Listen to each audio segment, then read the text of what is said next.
Here's a number the palace would rather you didn't compare. In 2025, Queen Camilla carried out 228 public engagements. Princess Anne carried out 478, more than double from the woman who outranks her. Princess Anne is a Counsellor of State who can sign for the king. She holds military commands across the Commonwealth. She's patron of hundreds of organizations. Camilla holds the higher title. Anne holds the deeper roots. We'll go through all 15, from quiet protocol to the roles only Anne holds, to the rule that makes Camilla's title almost decorative. Stay for the rule that gives Princess Anne power no queen consort can claim, and the number near the end that embarrasses the rankings. Let's start with that, 478. Number 1, Princess Anne did more than double Camilla's work in 2025. The numbers come from the Court Circular, the official daily record of royal engagements, published by the royal family and reprinted in the Times and the Telegraph. Royal expert Patricia Treble compiled the 2025 totals. King Charles topped the list with 532. Anne came second with 478. The Duke of Edinburgh third with 313. The Duchess of Edinburgh fourth with 235. And Camilla fifth with 228. Anne carried out 478 engagements at the age of 75. Camilla managed 228 at 78. That's not a narrow gap. That's 250 more appearances, 250 more handshakes, ribbon cuttings, hospital visits, military inspections, and overseas tours. Let me say that again. The woman who wears the crown did less than half the work of the woman who doesn't. Think about that. Diana carried out over 300 engagements in some years. While the palace was trying to destroy her, Camilla can't match that number with the full weight of the institution behind her. Next time you watch a royal event on television, count the faces. Anne will be at every one. Camilla will be at half. Once you start counting, you won't stop. And Rule 2 is why that gap matters constitutionally, because Anne can do something Camilla can't. Number 2, Princess Anne can sign for the king, legally. In November 2022, King Charles sent a personal message to Parliament asking that Anne and Edward be added to the list of Counsellors of State. Parliament passed the Counsellors of State Act 2022 within 3 weeks. Anne can now legally stand in for the king when he's overseas or unwell. She can hold Privy Council meetings, sign routine documents, receive the credentials of foreign ambassadors, grant royal assent to legislation. She can do the king's job. And she has. Camilla is also a Counsellor of State, automatically as the sovereign's spouse. But here's the difference that changes everything. Camilla became one by marriage. Anne was chosen. Charles specifically asked Parliament to give his sister this power. He trusted her with the royal signature. And when Charles travels abroad, Camilla usually travels with him. The same trip, the same plane, the same schedule. Which means the person left at home holding the constitutional keys to the kingdom is Anne, not the queen, the princess, Diana's brother-in-law, the woman who's been doing this job since before Camilla was allowed through the door. And Rule 3 is the one that explains why Anne's power survives every reign and Camilla's doesn't. Number 3, Anne is blood royal, Camilla is not. Let's be honest about something. Camilla outranks Anne in formal precedence. That's real. As queen consort, Camilla holds the highest female rank in the monarchy. Anne curtsies to her. That's protocol. But protocol and power are different things. Anne is the daughter of Queen Elizabeth II and Prince Philip. She carries the blood of every monarch since William the Conqueror. That connection to the crown cannot be divorced, annulled, or revoked. Camilla's connection exists through a marriage certificate. When that marriage ends, by death, the connection weakens overnight. Anne remains the Princess Royal, the king's sister, a Counsellor of State, and a blood member of the House of Windsor in every reign that follows. Camilla becomes a dowager. Diana understood the difference between title and connection better than anyone. She lost her title and kept the country's love. The title didn't matter. The blood did. I really want to get to Rule 9, the kidnapping story that gave Anne a mythology Camilla will never match. But first, 4 through 8, because those are the roles Anne holds that have no equivalent in Camilla's portfolio. Number 4, Anne holds military commands across the Commonwealth. Colonel-in-Chief of the Royal Corps of Signals, Colonel-in-Chief of the Royal Logistic Corps, Colonel-in-Chief of the Royal Australian Corps of Signals, Colonel-in-Chief of the Royal New Zealand Nursing Corps, Royal Colonel of the Royal Scots Borderers, Commandant-in-Chief of the First Aid Nursing Yeomanry. These aren't ribbons on a jacket. These are operational military relationships that require her physical presence, inspecting troops, reviewing units, attending passing out parades, visiting regiments in the field. In 2025, she flew to Australia to celebrate the 100th anniversary of the Royal Australian Corps of Signals as its Colonel-in-Chief. She visited Ukraine and met President Zelensky during an active conflict. She visited South Africa and Singapore on solo diplomatic missions. Camilla holds honorary military appointments, but fewer, and none that take her into military installations overseas at the tempo Anne sustains. Diana visited troops. She went to Angola. She held landmine victims' hands. Anne carries that same willingness to go where the job requires. Camilla breaks journeys at spas, from uniform to spa robe, from Zelensky's office to a Bangalore retreat. That's the difference a uniform makes, and the uniform is only the beginning. Because Rule 5 is the achievement nobody in the royal family can match. Not Camilla, not Charles, not even William. Number 5, Anne competed in the Olympics and sat on the IOC for 36 years. 1976, Montreal. Anne competed in the Olympic Games as an equestrian in the 3-day eventing. She's the only British royal in history to compete in the Olympics. She didn't watch from a box. She rode a horse called Goodwill over cross-country fences, through water jumps and across ditches in front of the world's cameras. In 1988, she was elected to the International Olympic Committee, a position she held for 36 years until 2024, shaping global sport at the highest level of international governance. Camilla has no comparable athletic achievement, no comparable international role outside the monarchy. Anne earned a global reputation through athletic achievement before Camilla was even known to the public. Diana was called the People's Princess because she connected with the world. Anne earned the world's respect by competing in it. And Rule 6 is the one that shows up in the numbers nobody publishes. Number 6, Anne holds over 300 patronages. Camilla holds fewer than 100. Anne is patron of more than 300 organizations, charities, military regiments, educational institutions, medical colleges, sporting bodies, the Royal College of Emergency Medicine, Citizens Advice, Magpies Air Ambulance, the Scottish Rugby Union. The list runs for pages. In 2025, she took on Friends of the Elderly, a role her mother held for over 60 years. That handover tells you where the institution places its trust. Camilla holds patronages too, the National Literacy Trust, the National Osteoporosis Society. But the volume isn't comparable. Anne is woven into hundreds of British institutions. Camilla is present in dozens. Diana held over 100 patronages. Anne holds 3 times that. Camilla doesn't come close to either. Number 7, Anne's title survives every reign. Camilla's doesn't. The title Princess Royal is held for life. It was first granted in 1641 to Princess Mary, daughter of Charles I. Anne received it in 1987. It cannot be taken away by a new monarch. It does not depend on marriage. It does not expire. When William becomes king, Anne is still the Princess Royal, still a Counsellor of State, still Colonel-in-Chief of her regiments. Camilla becomes the Queen Dowager, a title that carries respect, but no constitutional role, no military commands, no patronage authority. Diana's title was taken away in a boardroom. Camilla's will be taken away by a calendar.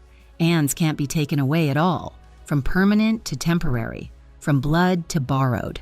And the borrowed title comes with borrowed authority, and Rule 8 proves what Anne does with authority that's permanently hers.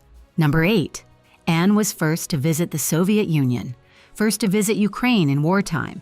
In 1990, Anne became the first member of the royal family to make an official visit to the Soviet Union as a guest of President Gorbachev.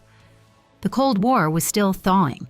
The Berlin Wall had fallen months earlier, and Anne walked into Moscow representing the British crown.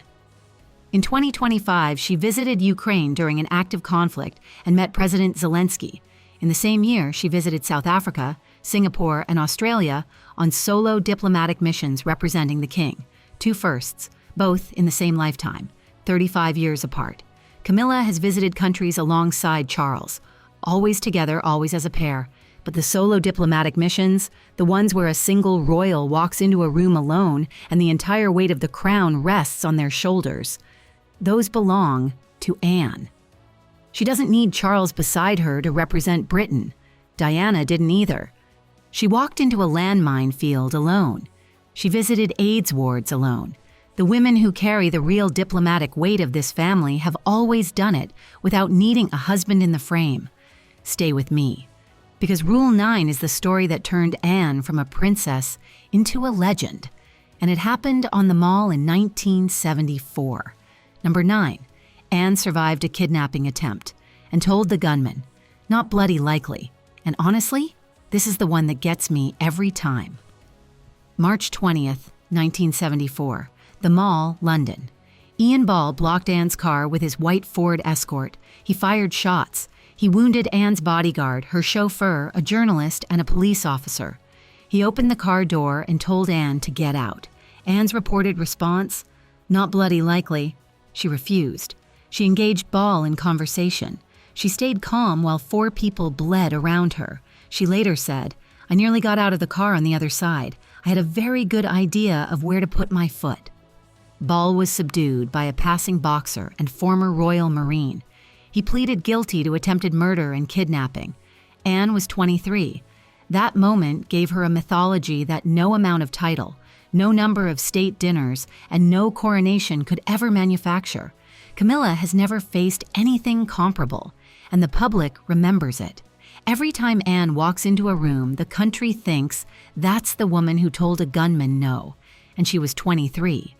Diana faced the paparazzi with the same calm. She didn't flinch in a minefield. The women who carry the real weight of this family never needed a crown to prove it. And Rule 10 is the one that proves the public feels the difference, even if the palace tries to hide it. Number 10, Anne's public trust is earned. Camilla's is inherited. Multiple polls have placed Anne among the top 3 most respected members of the royal family. Her approval consistently outperforms Camilla's. YouGov's January 2026 data showed Camilla at 42% positive, 45% negative. Anne has never polled net negative in her life. The Canadian Secretary to the Queen described Anne's approach. Her credo is, "Keep me busy, I'm here to work. I'm here to do good things. I'm here to meet as many people as possible." Anne earned that trust through decades of showing up. Camilla received her public position through a marriage certificate and a coronation. One was built over 50 years of showing up every single day. The other was conferred in a ceremony that lasted 90 minutes. Diana built her trust the same way Anne did, through presence, not title. And both of them outrank Camilla in the only poll that matters, the one the country carries in its heart. And if you want to see that difference, watch Rule 11, because it plays out on camera every June. Number 11. Anne is the only royal who wears a military uniform. Protocol limits who can wear military dress at royal events. Anne wears it regularly. At Trooping the Color, she rides on horseback in full military uniform, the only woman in the royal family to do so consistently. She wears the uniform of the Blues and Royals, the regiment she holds as colonel. She sits upright on a horse, while other royals arrive by carriage. Camilla arrives by carriage, in a hat, in a dress, waving. Anne rides in uniform, on a horse with a sword, from carriage to horseback, from waving to commanding. The visual difference between the two women tells the country something the official rankings never will. One woman serves, the other attends. Diana once said she wanted to be the queen of people's hearts. Anne never said anything that poetic. She just put on the uniform and showed up. Every year, for 50 years. Next time Trooping the Color is on your television, watch where Anne is and watch where Camilla is. You'll see it. And Rule 12 is the reason Anne's been in the room longer than most people in the building have been alive. Number 12. Anne was Privy Councillor before Camilla existed in public life. Anne was sworn into the Privy Council in 1969. She was 19 years old. The Privy Council is the body that advises the sovereign on matters of constitutional importance: legislation, treaties, appointments, the machinery of government. When Privy Council meetings are held, Anne's seniority is embedded in the room. She's been there since 1969. Camilla was appointed to the Privy Council in 2016, 47 years later. Anne sat in that room through every crisis of her mother's reign: the Falklands, the fire at Windsor, the death of Diana, the Iraq War, the financial crash, the pandemic, before Camilla ever entered it. That institutional memory cannot be bought, married into, or conferred by ceremony. It's earned by sitting in the room when the decisions are made for 57 years. And that seniority shows up in one specific inheritance the palace couldn't hide. Number 13, Anne took over her mother's charity. Camilla didn't. In 2025, Anne was announced as patron of Friends of the Elderly, a role Queen Elizabeth held for over 60 years. Elizabeth's own charity, the one she chose personally, and when Elizabeth died, it went to Anne, not to Camilla, not to Sophie, to the daughter. The institution decided that Elizabeth's legacy was safest in the hands of the woman who'd watched her carry it. And that woman wasn't the wife, it was the blood. Just as Diana's legacy went to William, Elizabeth's legacy went to Anne. The pattern is consistent. The institution trusts blood over marriage, every time. And now, Rule 14, the number that embarrasses the rankings. I really want to get to Rule 15, the one that ties it all together. But first, the number that embarrasses the entire ranking system, number 14. Only 3 royals topped 300 engagements in 2025. Camilla wasn't one of them. Charles, 532. Anne, 478. Edward, 313. Those are the only 3 members of the royal family who crossed the 300 engagement threshold in 2025. 3 siblings, Elizabeth's children, the core of the working monarchy. Camilla came in 5th at 228, behind Sophie, Duchess of Edinburgh, at 235. The woman who wears the crown did less work than 4 other people in the same family, and the woman who outworked her most dramatically, by 250 engagements, doesn't have the title of queen. She has something better. She has the work ethic of a woman who was told at 19, "Keep me busy. I'm here to work. I'm here to do good things." And she's kept that promise for 56 years. Camilla's been queen for 3. Let those numbers sit with you. 478 versus 228. Diana would have been proud of that 478. And she would have known exactly which number was real. Number 15. Title does not equal power. This is the rule that holds all the others together, and it requires honesty. Camilla outranks Anne in formal precedence. That's protocol. That's real. Anne curtsies to Camilla in public, but precedence is ceremony. Power is function. And in function, in work output, in public trust, in military authority, in constitutional standing, in diplomatic reach, in institutional depth, in patronage networks, in physical presence, in public respect, and in the simple daily act of showing up when nobody's watching, Anne operates at a level Camilla has never reached and never will. Camilla's power comes from a crown placed on her head in May 2023. Anne's power comes from 56 years of service that began when she was 18 years old and hasn't stopped for a single year since. One power disappears when Charles dies, the other doesn't. Diana knew the difference between title and substance better than anyone who ever lived. She lost her title, and the whole country followed her anyway. The crown meant nothing. The connection meant everything. Anne never needed a crown. She built something a crown can't buy and a reign can't take away. A reputation earned one engagement at a time, 478 times a year for half a century. And that's why title does not equal power. It never has. Those were the 15 palace rules that make Anne more powerful than Camilla. From 478 engagements against 228, to a Counsellor of State role that lets her sign for the king, to a kidnapping story that turned her into a legend at 23. Camilla holds the title, and Anne holds the country. But these 15 rules are just the protocol. The 20 savage moves Anne has already made from inside the palace are the reason Camilla can feel the walls closing in. If you want to see those 20 moves, that video is right here.